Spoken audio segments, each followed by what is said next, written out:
إن قارون كان من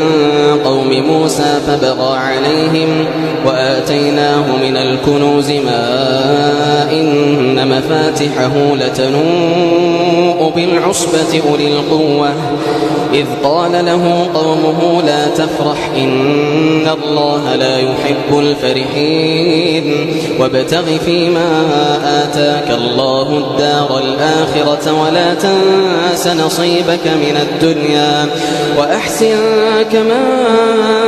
أحسن الله إليك ولا تبغ الفساد في الأرض إن الله لا يحب المفسدين قال إنما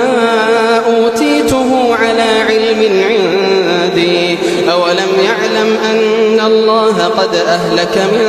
قبله من القرون